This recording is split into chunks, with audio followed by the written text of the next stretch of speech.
Sejam bem-vindos, meu nome é Cariane, sou supervisora social e nós vamos conversar hoje sobre alguns distúrbios de aprendizagem. Então, primeiramente, é muito importante que nós possamos diferenciar as dificuldades de aprendizagem dos distúrbios. Então, as dificuldades de aprendizagem, elas são aqueles obstáculos encontrados ao longo de todo o processo educacional da criança. Por exemplo, quando a criança não dorme bem, ela tem uma baixa nutrição, ela sofre agressão familiar, e é importante nós lembrarmos que elas podem ser transitórias, ou seja, quando é sanada essa diferença, a criança pode continuar o processo educacional de forma normal. Já os distúrbios da aprendizagem, eles são internos do indivíduo, porque eles são falhas no sistema nervoso central, ou seja, a criança nasce com isso ou pode ser de causa hereditária. Então, as dificuldades de aprendizagem, elas influenciam totalmente com o meio externo. Os distúrbios de aprendizagem, claro que essas causas externas, elas influenciam, mas elas não são os causadores do distúrbio.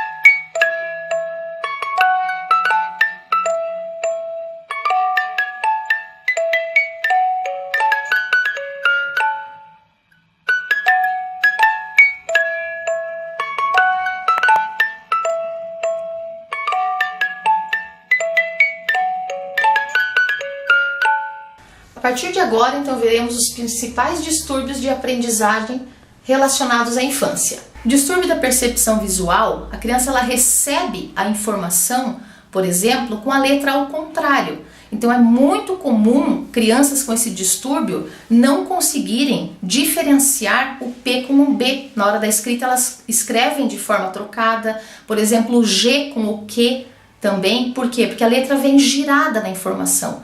Então, ao receber a informação do meio externo, o cérebro causa uma confusão.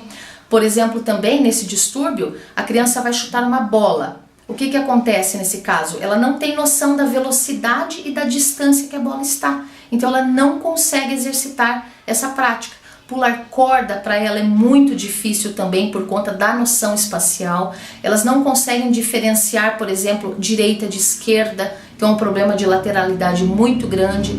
Quando a criança, por exemplo, ela vai escrever um texto, a tendência natural dela é ela pular uma linha ou ocultar palavras. Isso para ela é muito complicado, porque ao receber a informação já vem de forma contrária. A percepção auditiva consiste na transmissão do som para uma informação. Então, crianças que apresentam esse distúrbio, essa informação ela chega de forma falhada. Por exemplo, ela não consegue distinguir pequenas diferenças nas palavras. Por exemplo, bala com bola. Outra característica muito importante que tem que ser cuidada pelos pais, quando a criança, por exemplo, está assistindo TV. Aí alguém a chama em outro ambiente e a criança demora para responder. Então, geralmente, essa criança ela é dita como desligada. E não é isso que acontece. Como a transmissão do som é importante, ela vem de forma embaralhada para a criança. Então, uma dica muito importante aos pais e adultos que estão com crianças que apresentam esse distúrbio da percepção auditiva é falar devagar com ela e de preferência em separado, para que o estímulo externo que ela esteja recebendo não a atrapalhe receber essa informação de forma mais semelhante do que é o perfeito. Nos distúrbios de sequência, a criança entende o que é transmitido, mas ela não consegue sequenciar. Por exemplo, a criança lê uma história. Quando ela precisa recontar a história, ela inicia pelo fim. Ela não consegue entender que uma história tem início, meio e fim. E ao recontá-la, ela não consegue ter essa produção. Em matemática, por exemplo, quando a professora passa no quadro uma operação, vamos supor, 3 mais 3 igual a 6. A criança com distúrbio de sequência, ao invés de escrever 3 mais 3 igual a 6, ela vai escrever 3 mais 6 igual a 3. Então, essa ordenação nas operações, ela também não consegue realizar. No distúrbio de abstração, a criança não consegue construir um significado. Ela não consegue relacionar uma história que a professora conta ao mundo que ela vive. Por exemplo, a professora conta uma história de um determinado policial que foi prender um bandido. E no final da história, a professora pede que as crianças contem a ela se ela conhecem no seu cotidiano algum policial ou se ela conhece a profissão de policial. As crianças com distúrbio de abstração, elas não vão conseguir relacionar a história ao mundo em que elas vivem. Elas vão apenas se ater ao policial da história. Quando nós recebemos uma informação, ela precisa ser registrada, compreendida e armazenada para que possa ser utilizada em outros momentos.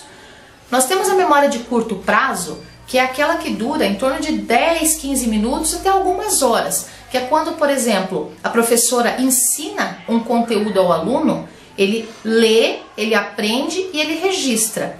Crianças que apresentam distúrbio de memória, ela tem necessidade de uma repetição de 10 a 15 vezes, pelo menos, para que ela possa registrar esse conteúdo, para ser utilizado quando nós vamos acessar a memória de longo prazo, no período das provas, por exemplo. Para vocês terem uma ideia, crianças que não têm esse distúrbio, 3 a 4 repetições já são necessárias para que a criança possa, então, acessar a memória de longo prazo mais adiante. É importante reforçar que para se ter um diagnóstico preciso de um distúrbio, é necessário que se façam exames específicos com profissionais habilitados para que só assim as crianças possam ser devidamente acompanhadas. No próximo vídeo, você verá então alguns distúrbios de linguagem. Até lá!